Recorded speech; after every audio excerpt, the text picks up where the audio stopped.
Ladies and gentlemen, welcome back to Let's Play Planar Conquest. And yes, I'm doing negative on all fronts, but the food front is the most important because that will really cost us terribly. Because if we have too little food, our people will start abandoning us. So we focus no longer on that, but try to build something that helps with the food problem, the farmers market.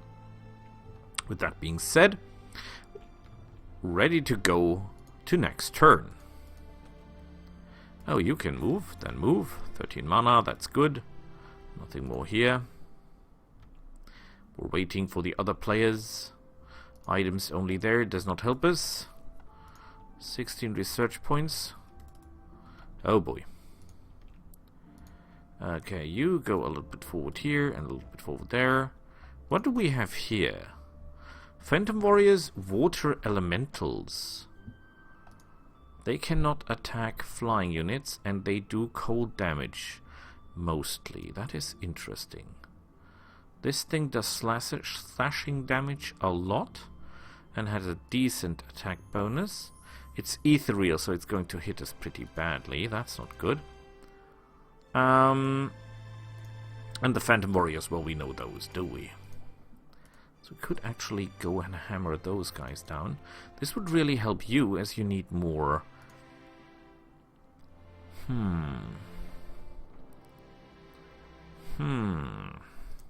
Okay, who has got the best? Didn't we have an armor with cold immunity?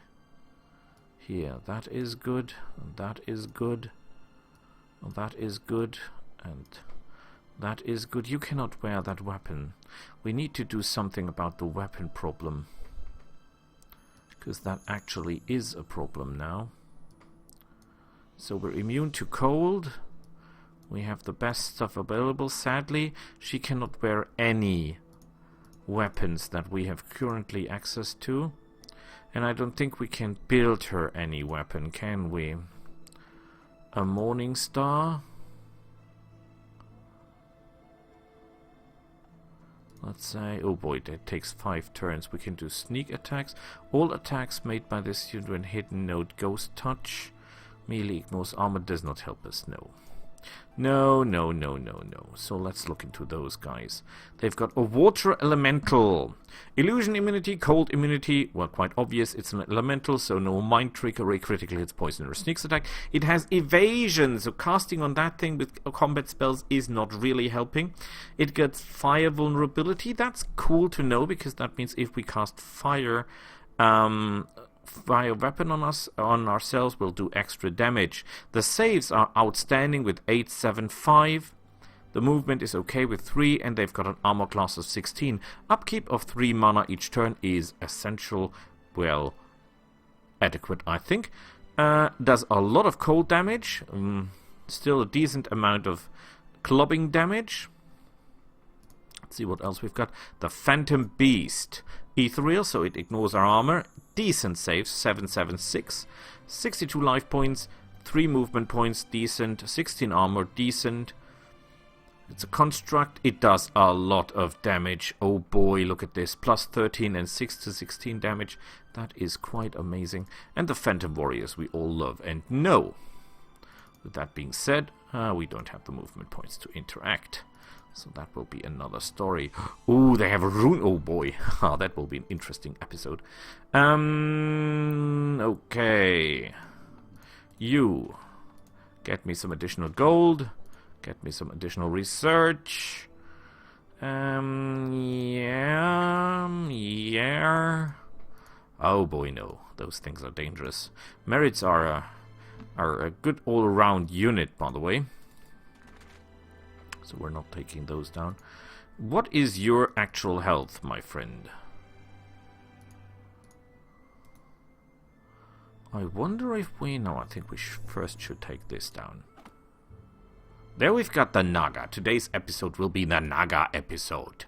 The Naga itself is a summoned creature, as you might guess. 75 life points at level 3. 4 movement makes them really fast. Armor class is 15, quite average. 3 figures per unit is okay. Saving throws with 515 is average. Mana upkeep 3 a turn is average. Venomous, well, they're poisonous. as you might guess. They're not ranged fighters, those. In most games, Nagas are ranged fighters. Here they're not. They're acid immunity, poison immunity, tough, and of course, living.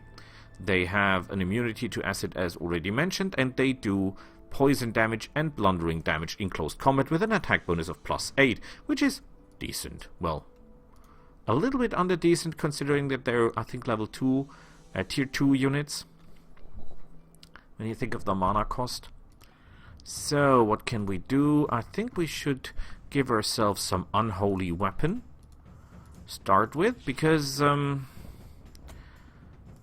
they don't like unholy weapons, I guess. Each of them will get 2 arrows in the back or the front. Oh yeah, quite good shooting here. Okay, let's hope that our charge is as effective. Yes, baby. Wonderful work here.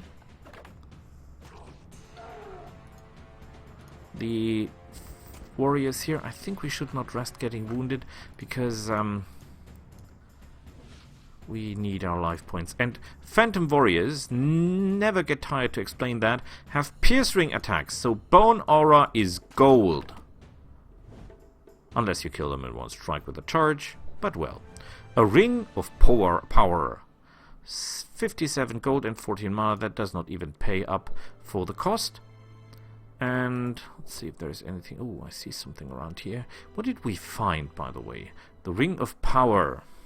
Unit is invisible, cannot be targeted by units without illusion immunity unless it attacked this turn. Boy, that is great! That is outstanding! However, we'll need some flaming weapon to be cast. Man, are we making negative mana each turn. Unbelievable.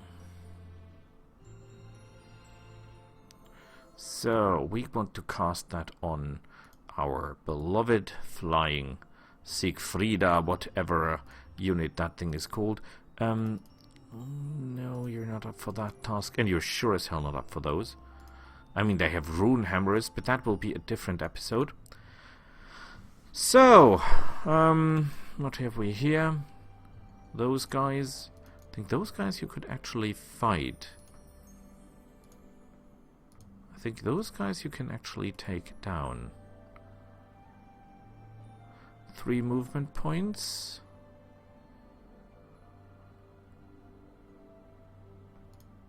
I have an idea.